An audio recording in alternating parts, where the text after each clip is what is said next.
What is good, all you cool cats and kittens? This is your Commissioner Tim from South Korea, back on your screens for the Week 7 Power Rankings. I gotta apologize for the setup. I'm in Korea right now. I'll be here for the next few weeks. And because it's a new setup, this is also my second take at doing the video. I realized after I complete the first take, I was uploading on YouTube, checking for the video. The sound actually didn't come through, so it was just me talking, no sound coming out. So hopefully I can keep the same energy up and sort of give it to you guys in a fun video for the Week 7 Power Rankings. So I wasn't able to catch any of the games live after the third quarter of the morning games this past Sunday because I was on a plane. And like I said, I'll be here in Korea for quite a while. So I got family visiting that we want to spend all together in person in Korea for the Thanksgiving. So I'll be here through November 30th. I might be able to catch week 9 and or week 10 games in person, depending on how sort of my trip back home, that quick trip back home or early November sort of spans out. But as I won't be able to catch any of the games sort of live, the content of these videos are going to be largely based on the overall game stats and the breakdowns and what I'm reading about each game. I definitely always, especially for the key, rookies and stuff like that, I always try to get highlights and not even just highlights, but every snap and every play that they're involved in. But that said, won't have the nuance of some of the matchups that I get to watch in full. The games I should be able to catch in real time should be the Thursday night, Sunday night, and Monday night football game. So I'm excited for those things. Okay, so going over the power rankings, week 6 wasn't quite the fireworks of fantasy, output that we've been accustomed to seeing in some weeks season, but certainly was not a boring one. All 4 of our matchups though were decided before the Monday night football game. So while we missed out on some of that drama, it's really good to see some of the things that are happening mostly in players and offenses we've been disappointed this season to date. So Bengals, Colts offense seem to be clicking again as a result. Great outputs by Joe Burrow, Jamar Chase, Deion Jackson, which is a savvy pickup by Ditka, Matt Ryan, Michael Pittman, Alec Pierce, and Paris Campbell. I'm excited as a Jonathan Taylor manager for him to be coming back this week, as it looks like the Colts are beginning to figure out their offense. All right, so let's this week have us jump straight into the rookie watch. And I apologize, I'm not going to be able to move my face away on the video, so some of the words I'm hoping it's not sort of cutting away. But we had a solid week of rookie running backs. Breece Hall and Kenneth Walker leading the way, finishing at RB7 and RB8 for week 6. Breece Hall, by the way, is now RB6 for the season. Dameon Pierce drops to 16, given his bye week, obviously. But I got Kenneth Walker finishing inside top 15 for the rest of the season, which probably means that, or for the entire season this season. So it probably means that Kenneth Walker, I'm expecting him to have quite a bit of, top 10 type of outputs on a week-to-week basis. It makes sense. All these rookies have workhorse roles that they've established now, including Dameon Pierce. And, like I said last week, a historic rookie running back season may be in play. This would only be the second time in the last 8 seasons that we have 3 rookie running backs inside the top 12. And that was a historical year with running backs like Lenny Fournette, Alvin Kamara, Dalvin Cook, Christian McCaffrey, all being, part of the rookie crop of running backs in that season. I believe that was 2017. I mentioned last week that I thought Kenny Pickett might be the only quarterback that's worth mentioning in the rookie watch for the season, but I may have spoken a week too early as Bailey Zapp finished at QB9, certainly making a case to be highlighted in some of these, weeks, but he's playing well. Pats are 2-0 with him starting after starting the season at 1-3 with Mac Jones under center. So who knows? Maybe we see some drama in New England between Zapp and Mac Jones in the coming week. But it seems like Robert Kraft is in love with this kid, Zapp kid. So we'll see what happens. But let's talk about the rookie wide receivers. It's been back-to-back weeks of no real sort of standout production from the highly drafted rookie wide receivers. That said, Tyquan Thornton led the way by a large margin for the rookie wide receivers, at least, and he finished at a wide receiver 8 for the entire league in a really quiet week for the rest of the rookies. The second place for rookie wide receiver production was Drake London at 5.1. But that said, something to look forward to, I think, is Sky Moore. I think how defenses are evolving to defending Pat Mahomes. So more teams, like the Bills defense, for example, I think season-wide they had something like 34% or something like that, or 25% with their coverage was always on zone defense. But when they played against the Chiefs, including the other teams, the Bills actually, had 54% of their coverage be on man. So if you sort of start to see a lot of the defense coordinators of the NFL sort of evolving how they decide to play against Patrick Mahomes and the Kansas City offense, and they're going into this man, coverage all the time, I think it makes sense to look at the crop of the Kansas City receivers and see who's the best of the best when it comes to beating man coverage. And interestingly enough, the most successful receiver out of the Kansas City's core at beating man coverage is no other than Sky Moore. So that's based on, the data according to reception perception, which is done by Matt Harmon, fantasy sort of, analyst group that I really like. And Sky Moore's been getting more involved. He's had a slow season to start. He's still very, very much part-time in the Kansas City offense, but he's getting more involved. And I would not be surprised if we see a big spike week coming from Sky Moore, especially as the defenses that they go up against are going to soften up quite a bit after their Week 8 bye, as they're going to be going up against Tennessee, Jacksonville, Chargers, and Rams. All right, so let's go over to Week 6 standings. It's a crowded positioning after Week 6, but the playoff race seems to be getting a little bit more clear. We've got Moncton Meerkats still at undefeated 6-0, with 3 of the teams now tied at 4-2, and 3 teams tied at 2-4 now, with Dicka pulling off 2 wins straight, and Bills Mafia the only team that's still sitting winless at 0-6. We're going to look at the graphs. I'm not going to be able to sort of move my face in this video, unfortunately, so but hopefully most of this sort of comes up. So points for, I sort of shared this. It's the same line that I drew, I think about 3 weeks before. That line is getting more even evident now. That split between the top 4 and the rest is becoming very, very evident. This is points for, not much has changed.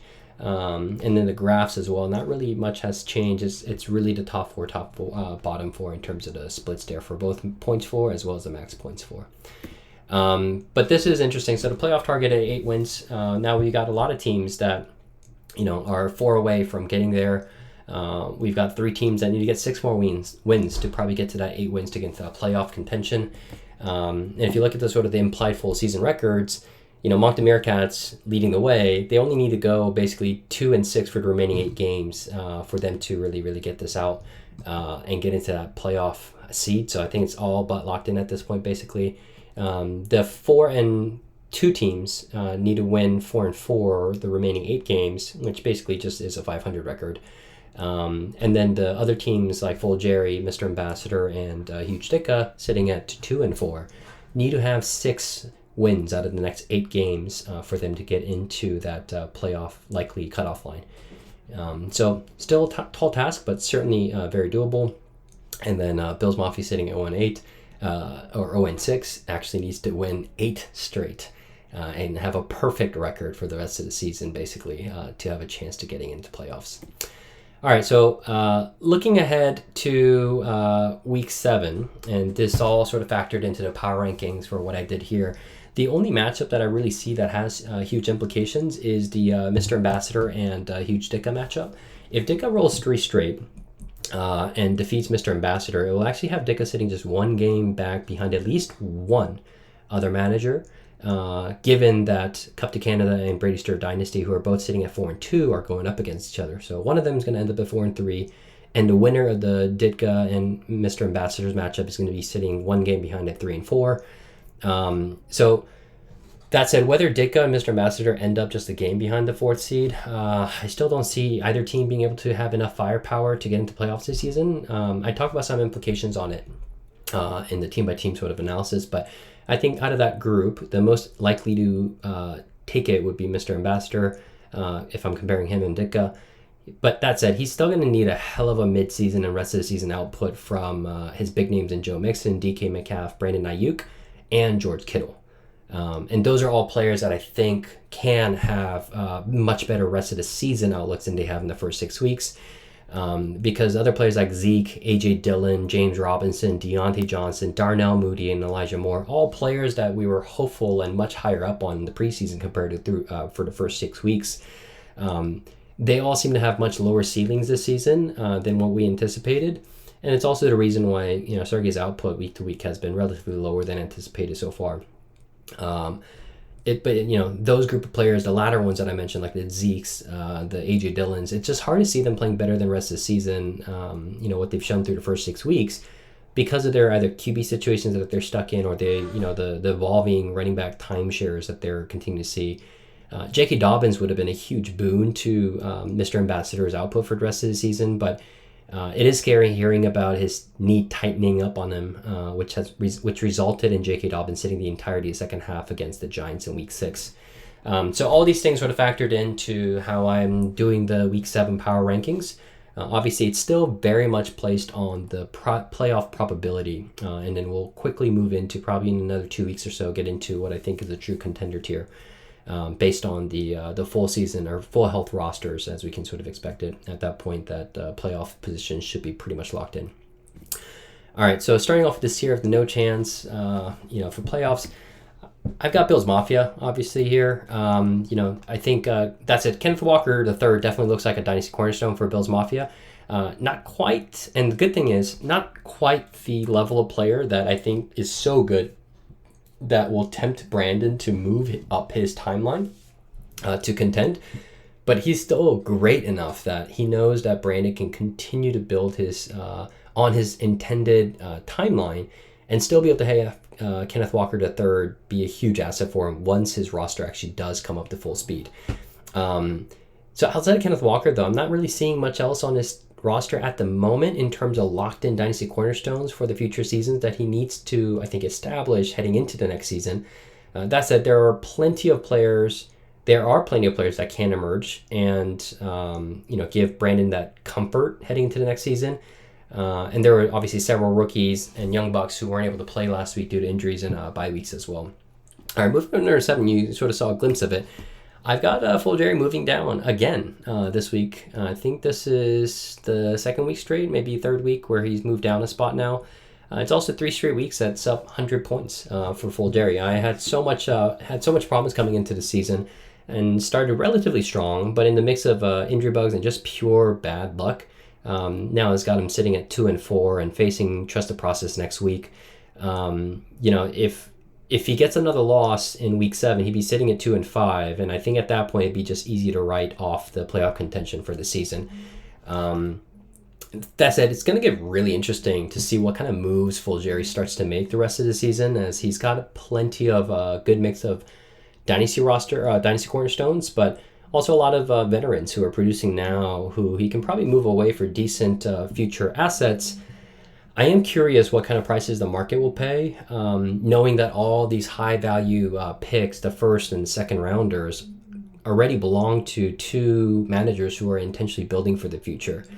So that moves us into the conversation around number 6, Huge Dicka, nice new name, moving up a spot to number 6. So just continuing sort of the what I was talking about, Full Jerry's roster, and evolving to Huge Dicka. If Travis pulls off a victory this week, who knows, right? Like, maybe the market of picks start to soften up a little bit, at least the ones that Ditka has, especially if Ditka thinks that he has a chance to get into the playoff contention. If Trust the Process, by the way, loses next week, on top of obviously the guaranteed another 4-3 team as a result of the Cup to Canada Brady Stewart Dynasty matchup, that's actually going to be the single biggest factor to Huge Dicka's playoff probability. I've got Travis right now at 10% playoff probability at the moment, but it could be as high as 15% plus if Trust the Process loses next week as well, because he'll have 2 teams in front of him sitting just a game ahead. Obviously, at 15%, still an underdog, but I think everybody likes rooting for underdogs. And then the other thing too, looking in another way, connecting with what I was talking about Full Jerry's analysis, if Full Jerry does move into building for the future, Ditka can be the biggest beneficiary of the parts that I think Full Jerry potentially decides to move away. As the manager that makes most sense in terms of the trade partner is Huge Dicka as well. So I think that's going to be really interesting what we see in the next couple of weeks, depending on sort of the matchups that we see in Week 7. And I'm excited for the trade season to really, really get going now. All right, number 5, I've got in the tier of the outside looking with a chance. Still right now I have Mr. Ambassador sitting here.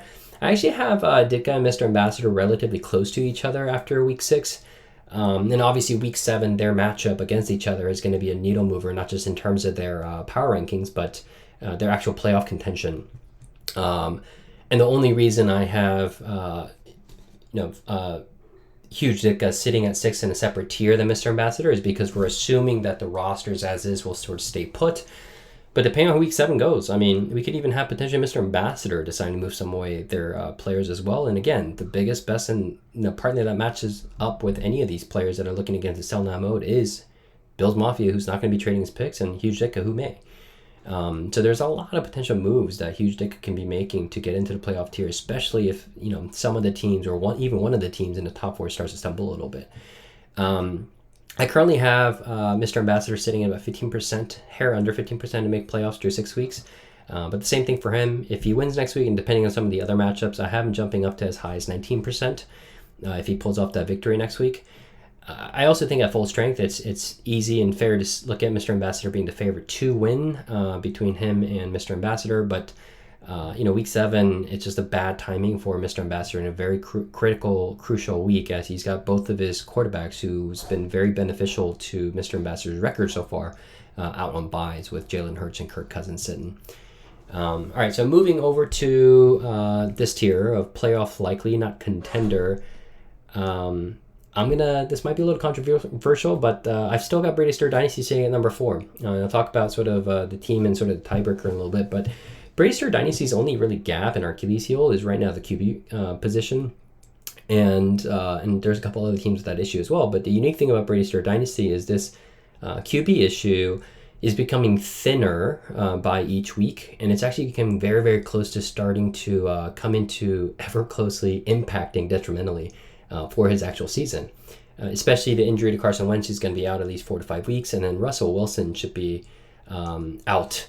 Or Russell Wilson is making excuses on his poor play due to injury as well, and now he's dealing with the hammy. So if Russell is to miss any time, it'll be a tough ride on figuring out what to do at that QB2 position. And obviously, Brady Star Dynasty, unlike Cup to Canada and Mock the Meerkats, does not have an elite QB1 performance to sort of offset that. So Tom Brady's not going to be, a high enough producer to sort of offset who he streams in at the QB2 position. So it's just going to be a tough ride until week 13 when Deshaun Watson sort of is scheduled to come back. And as a result of the QBs and also his wide receiver pairing that we talked a lot about, this team continues to be a roller coaster though. We haven't seen a week where his high-end wide receivers are able to produce high numbers together. And that said, not everything's bad. Obviously, he pulled off a win. And looking at the rest of the season, Ramondre Stevenson could really aid in Brady Star Dynasty, staying competitive through the next couple of sort of very crucial weeks for him. Obviously, Damian Harris is out with a hammy injury. He is currently scheduled to come back this week, but with how well Stevenson has played, perhaps Bill Belichick is going to ride him out a little bit more, or at least keep Damian Harris out for a couple more weeks, and allow for Brady Star Dynasty to continue to get sort of these RB1 type of tier of production from Ramondre Stevenson, which has just been big for him this week as well. The tiebreaker, like I was mentioning, between Brady Star Dynasty and obviously me, Trusted Process at third, is on the upcoming Week 7 matchup and the full strength roster as well. Obviously, same tier as Trusted Process. I don't think either of these teams are truly established themselves as a contender quite yet. Obviously, the Week 6 win over the Process was a huge one for Brady Star Dynasty. We'd actually have a really close playoff race if Brady Star Dynasty was sitting at 3-3 heading into Week 7 against Cup to Canada. I don't want to say it was quite a must-win, but it was certainly a very, very, very huge outcome to have that impact sort of his playoff probability to be able to pull off that win in Week 6. All right, moving over to number 3, Trusted Process. Again, same tier as Brady Star Dynasty. Disappointing Week 6, but I mean, what else could I have expected with injuries and bye week sort of taking out 3 of my every week starters? Good news is 2 of them are going to be coming back next week. Looks like they're going to be coming back this week with Jonathan Taylor and DeAndre Swift coming back. And it should be a boon to my weekly output rest of the season as well, just to get them back on the roster. I'm honestly fortunate to be sitting at 4-2, I think, with how much injuries have impacted me this season to date, especially the last couple of weeks without JT and DeAndre Swift being able to get plugged in. That's as a roster looks right now, it's difficult to say that I'm in the contender tier. Definitely feel good about the playoff chances. Right now, I'm at an 80% probability to make the playoffs. Could have been as high as 90% plus if I was sitting at 5-1. But with the win next week, and depending on how some of the matchups go next week, I could be as high as 88% after week 7. So still sitting comfortably. And my interest is make the playoffs, but can I contend? There's definitely, I'm still short of that contender tier, but there's definitely some things within the realm of possibilities that can happen, which I think I could be in the contender tier. CD, one needs to be able to produce in the top 8 type of figures. He's currently number 12. AJ Brown continue to put up top 10 wide receiver numbers the rest of the season. He's number 9 right now. And then JT and Swift coming back. They will dictate everything in terms of how the season goes for me. If the average of those 2 players, the average of them, put up top 5 running back seasons for the rest of the seasons, I should be in the contender tier with just those 2 outputs alone. So that's it. It's a few critical things that need to go right, certainly within the realm of possibilities. But that's what just needs to happen exactly in order for me to, still be in the contender tier with all these injuries that I'm facing, and especially the lack of production at the tight end position that I'm seeing with sort of Kyle Pitts and no one else that can really step up on a week-to-week basis. I think the contender tier for me from a weekly output average is about 165 points a week on an average number for the rest of the season. So that should be the marker for the contender tier, and I think I can get there with just a healthy and productive JT and Swift, thanks to Breece Hall and stepping up as a true RB1 for this season. So certainly a lot of things that could happen, and the reason I'm sitting in number 3 is that seems a little bit more plausible than sort of what I think Brady's third dynasty needs right now, the additions and the answers at the QB position for me to do that with the seesaw production that he gets from his skill positions. All right, moving over to the true contenders. No movements here, folks. I don't think that's any surprise.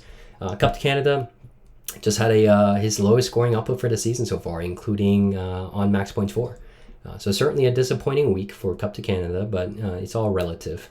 As he still produced a top 3 number in the league and continues his streak as the only other team other than Moncton Meerkats to have yet to score anything under top 3. But the reason for the season lows and the relatively disappointing week was because we got to see season lows and near season lows for the combination of Patrick Mahomes, Nick Chubb, and Cooper Kupp, which I don't think we'll see so many of his starters all having season low or near season lows for the rest of the season. So on Cup to Canada, as I was doing for every other team, when I was doing an analysis on Eve's roster, I actually thought there could be potentially some, a lot of holes that I discover that loosens Eve's grips on the contention. But especially as Cup to Canada looked pretty mortal in week 6. But after all that, he's definitely still a true contender. Now the negatives are that the QB2 position will continue to be a thorn in his ass. That's for sure. It really is going to depend on if Gino is going to be what we saw in the first 5 weeks, or if week 6 is truly the Gino that we've gotten accustomed to over the last 8 seasons or however long he's been in the league. But that said, I also negatively on a negative point is I wonder if Lenny is going to be able to be a top 5 running back like he's been through the first 6 weeks of the season, especially with Rachaad White sort of growing in snap share and his involvement in that Tampa Bay Bucks offense there in the backfield. But then I go to look at his bench and I realize that he's still got Derrick Henry and Dameon Pierce, who are, I think, bona fide studs and going to be finishing really, really high for him. So none of those players, and even if Lenny does fall off, it won't really matter. So that said, I think Cup to Canada's roster actually has him becoming stronger rest of the season than he's experienced in the first 6 weeks. Again, the question is going to be just on QB2 and, what kind of replacement value he's going to be able to have luck in sort of filling in. It's very similar to an area that we saw in inaugural season. And it's interesting that it sort of continues here, even though his roster, he's had more stars set it this season than it was last. Moving on to number 1. The undisputed, I think, 4 weeks straight, number 1 in Moncton Meerkats. But speaking of contender with QB2 issues, Moncton Meerkats certainly did not see that issue in week 6. Matt Ryan went off like it was 2018. He put up the 3rd highest overall fantasy numbers and finished at QB2 for the week. And Dak could be coming back as soon as this upcoming week 7. And if Dak's able to put up even close to 80% of what he was last season, Moncton Meerkats should not have any issues at QB2 position. He should be just cruising. DeAndre Hopkins is also slated to come back as well for the Arizona Cardinals offense that's thirsting for a solution right now. And as Kyler Murray's manager, I'm actually really excited for DeAndre Hopkins to come back, because the ins and out splits of when DeAndre Hopkins plays and doesn't for Kyler Murray's fantasy production is actually night and day.